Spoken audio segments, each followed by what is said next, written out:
Go ahead.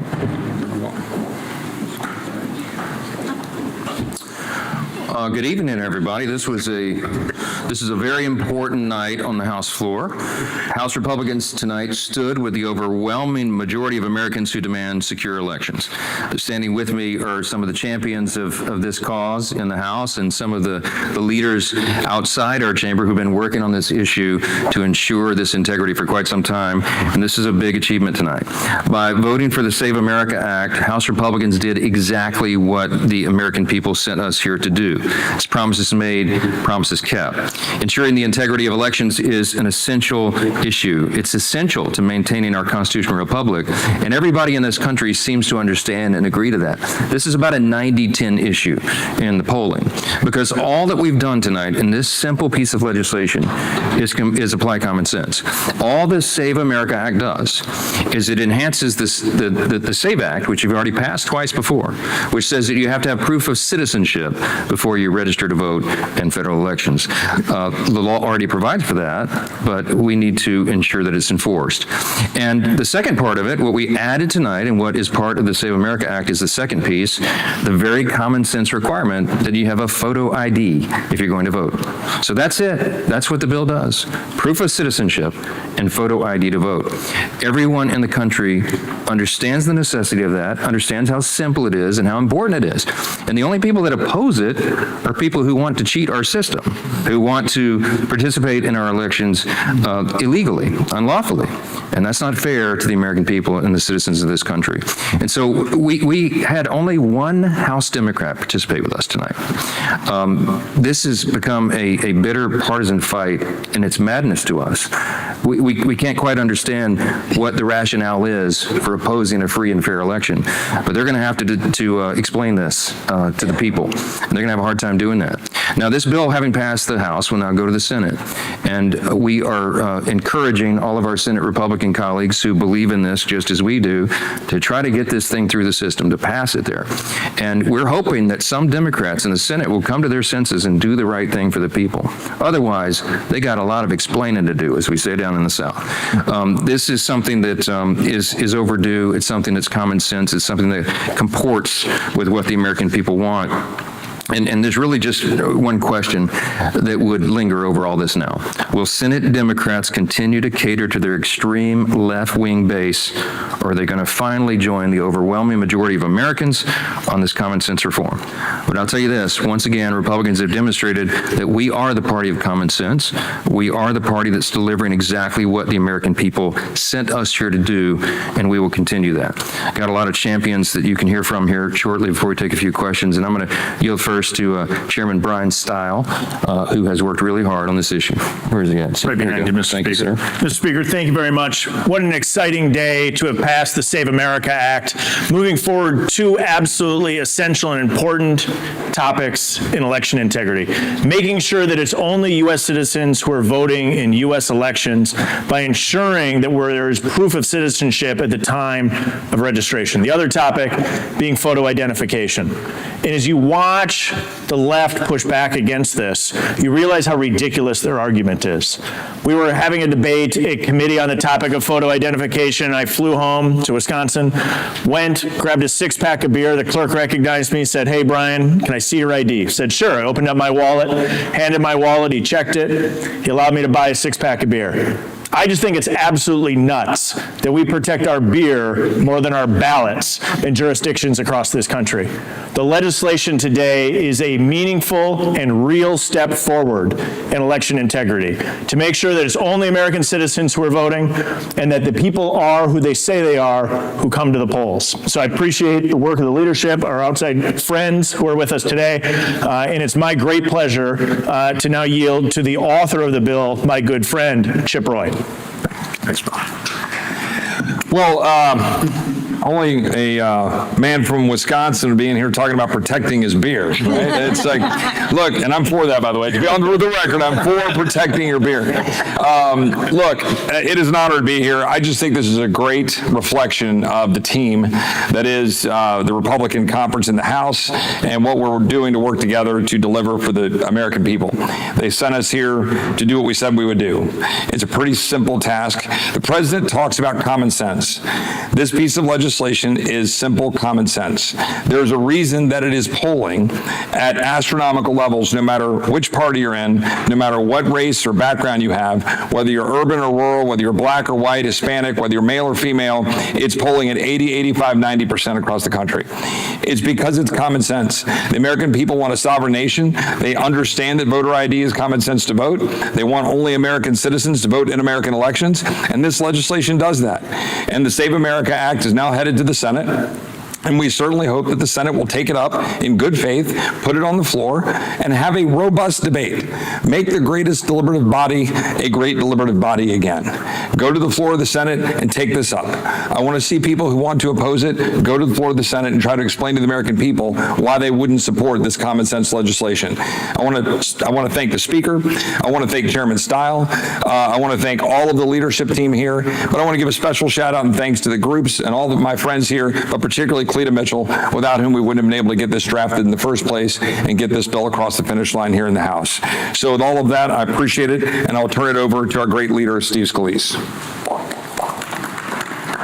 Thank you, Chip. I appreciate your leadership and all the people up here, and especially those friends from the outside world that have been focusing on this for a long time. The House of Representatives, led by Republicans, came together tonight and said, we will protect the sanctity of your vote. And it's so important.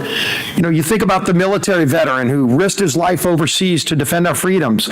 He comes back home, and his vote will be stolen if somebody's able to vote illegally. And it happens. I come from a state where our elections commissioner was sent to federal prison. We all know it goes on, and how can you protect it? And then when you listen to the arguments by the Democrats, it was some of the most embarrassing, hypocritical debate you could hear. They're talking about voter suppression. Well, let me tell you, and it's been brought up.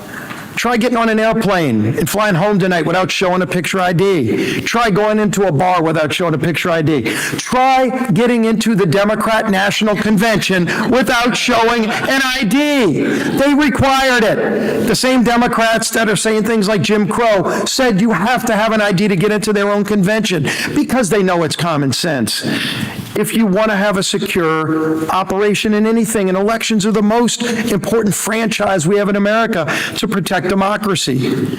And so, yes, we had a really important vote. Great to see one Democrat.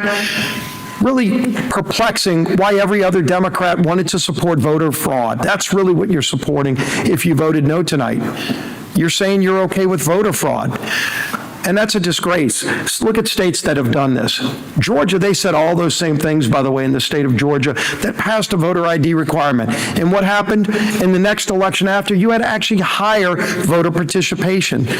And in one part, I think it was because of the voter ID law, because then people had a higher confidence in their vote counting, because they knew it was harder for somebody to cheat and steal because of the voter ID requirement. So you will increase confidence amongst legal voters with this provision. And that's why it's so important that the Senate take this up and find a way to get it to President Trump's desk. President Trump wants this bill on his desk so he can sign it into law and give even stronger protections to all Americans, over 80%, who strongly want the protection of the sanctity of their vote.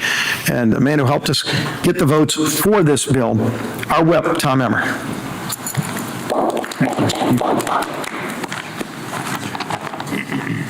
American elections are for American citizens only. That's not controversial. That's just common sense. And that's why our House Republican team passed Congressman Chip Roy's Save America Act today. More than 70 other countries already require a photo ID to vote in their elections. It's also an issue that 83% of Americans support. the photo ID requirement in this bill with even proof of citizenship, including 71% of Democrats. In other words, today's vote should have been a no-brainer for our colleagues across the aisle. Yet House Democrats oppose this common sense piece of legislation. And for what? Mr. Speaker, you were saying it's hard for us to understand. It's not hard. I think it's pretty easy, actually, because identification requirements are now suddenly racist or sexist? No, if that's the case, House Democrats need to reevaluate how they go through the security line at the airport, like Leader Scalise just talked about, how they buy cold medicine or rent books at public libraries. Their argument is absurd because it's a lie. Quite simple. This isn't about race or gender for them. This is about wanting to make sure that illegal aliens can vote for Democrats in future elections. Just ask my governor, Tim Walz, who refuses to hand over Minnesota's voter rolls to the Department of Justice. I wonder what you're hiding. We need election integrity now more than ever. And I want to thank Congressman Chip Roy. I want to thank our friend, the chairman, Brian Stile, the speaker, the leader, all these people here, our conference chair, who will light it up here in a second. And I urge our Republican Senate colleagues, just like my colleagues up here, please take up the Save America Act immediately. Let's get this common sense piece of legislation to President Trump's desk as if our democracy depends on it, because it does. And with that, Chair McClain. Thank you. Thank you.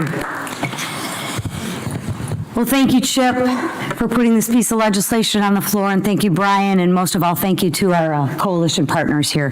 Today, House Republicans stood up for the only people that should decide American elections. Anybody want to guess who that is? Americans, right? The radical left wants you to believe voter ID is extreme, right? Give me a break, right? Voter ID is extreme. You need an ID to open a bank account. Gee, that's pretty extreme. You need an ID to board a plane. My goodness gracious, that's extreme. You need an ID to buy a beer, even in Wisconsin, right? My goodness, that is so extreme, Brian. I can't believe it. You even need ID to pick up certain cold medicines. So let's get this straight. Buying a six-pack of beer or cold medicine requires more security than choosing the leader of the free world? You need to ask your Democrat colleagues, like, what's your rationale? Ask them to connect the dots for you on that one. It's just not, it's backwards, it's absurd, and it's hilarious. And why? Because the Democrats know it's hilarious, because they want voter fraud. They want fraud. They advocate for fraud. Look at what they're doing in Minnesota. Just have Mr. Emmer talk about that. They love fraud. God forbid if we take a look at fraud. And you know what's even more jaw-dropping? Having Democrats like Senator Ossoff, who opposes this bill. I mean, he's out there fighting. This is just terrible, right, Senator? Requiring voter ID to vote. Well, hear me on this. Just hear me out. But to get into his town hall, you had to have a voter ID. What is he trying to suppress the vote for people to get into his own town hall? What a contradiction. It's laughable. It's absurd. It's embarrassing. But why? Because it's safer. Of course it's safer, Senator. So why wouldn't you want the same standard for the people who vote?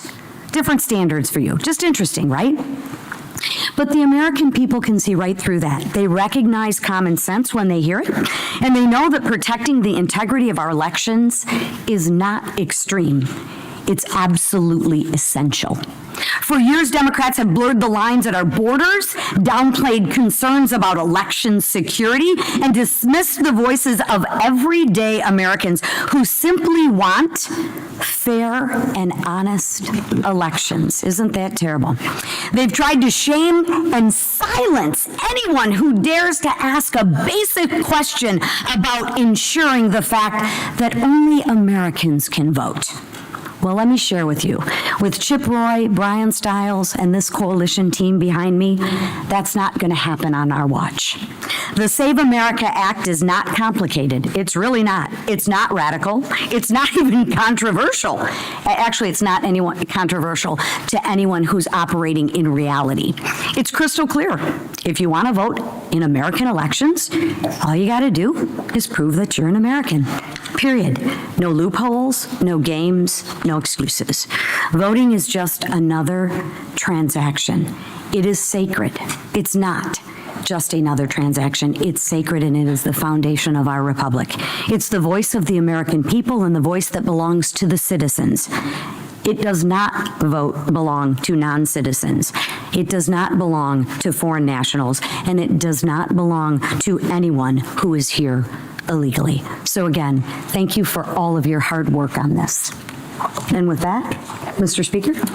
Yeah, we'll take a few questions. Before I do that, I just wanted to say there's a biblical admonition to give honor where honor's due. A lot of people worked really hard on this, and this was a years-long effort. And Chip and I were discussing earlier today how this began when we first filed the SAVE Act. I remember we were out on the steps in the last Congress. Cleta Mitchell was there, and Ken Cuccinelli, and Jenny Beth Martin, and Tea Party Patriots. All of our friends are there, many here with us tonight. They were out on the steps advocating for this. And when we presented it, we presented it as a matter of common sense, and the American people agreed with that. And in recent days, you've had people like Scott Pressler up here who's just been online just hammering this thing over and over and making sure that people are aware of this. And it really took all that effort from the outside to here inside the building to make this happen. And it's, again, delivering on our promises. So a couple questions about this. We'll be happy to do it. Yes, sir. Question on this, what assurances have you gotten from Kuhn it's going to come up to the Senate? Have you talked about this while having DHS about to shut down 2 days? Have you heard any progress on that? Yeah, so I'm staying in close contact with Leader Thune, and we met yesterday, actually, and talked about this. I told him that it would be coming over. We were certain to pass it, and we would send it, and hopefully we'd get a few Democrats. We got one, okay? So it's a bipartisan bill. It's going to the Senate, and I think Leader Thune is committed. I mean, I know he is to getting this to the floor, but we want to get it not just to the floor, but to the president's desk. We need to get this signed into law. It's really important for all the reasons stated here. We have a custom between us. He doesn't tell me how to run the House. I don't tell him how to run the Senate. But I trust that he is committed to it, and they're trying to figure that out, figure out the right path. And I think the talking filibuster is part of that discussion, and we'll see how it shakes out. So I would hope that there'd be some sensible Democrats there that would recognize, as one did here tonight, that this is a good policy and a good thing, and it's right. It shouldn't be a partisan issue. This is anybody who's for free and fair elections, for the integrity of our system, should be on board with this, and hopefully they could get 60 votes over there. We'll see how it happens. With regard to the Homeland Security, there is good faith negotiations ongoing right now. I was at the White House 90 minutes ago with the president talking about that very thing. The White House is sending over a few terms. I don't know if you call it a counter offer, but they're in negotiations with Senate Democrats, and we're very hopeful that that can be worked out. They are going to vote on the House Homeland Security Appropriations Bill that we passed here, by the way, with bipartisan votes. They're going to vote on that tomorrow. If they do not have 60 votes to pass it, I think by unanimous consent, they could move into a short-term CR. We don't know yet how that's going to shake out, but I did tell the House Republicans, I put everybody on notice, that I would anticipate votes on Friday. I certainly hope that's true, because shutting down the government right now, if the Democrats force a government shutdown, it will be a disaster for the country. Remember what's at stake here. The Department of Homeland Security covers the agencies that keep Americans safe. You're talking about the Coast Guard, you're talking about FEMA, Secret Service, TSA. No one wants flight delays. We don't need another Democrat shutdown. They already gave us the longest one in history last fall, and we've had enough of that. So let's hope cooler heads prevail and we get this done, and we do not have to shut the government down. Yes, ma'am. Last question. During the 43-day shutdown, you made the decision to not have the House in for almost the entirety of that if DHS shuts down. Do you plan to keep the recess next week? Do you plan to keep the House out? Do you plan to bring them back for you? How are you planning to handle it? Well, I'm not going to forecast what will happen because we don't know. The scenario I just painted for you is the one I expect. No deal yet, but I mean, I do believe that at least the White House is operating in good faith, and I can testify to that because I was just with the group and the president himself.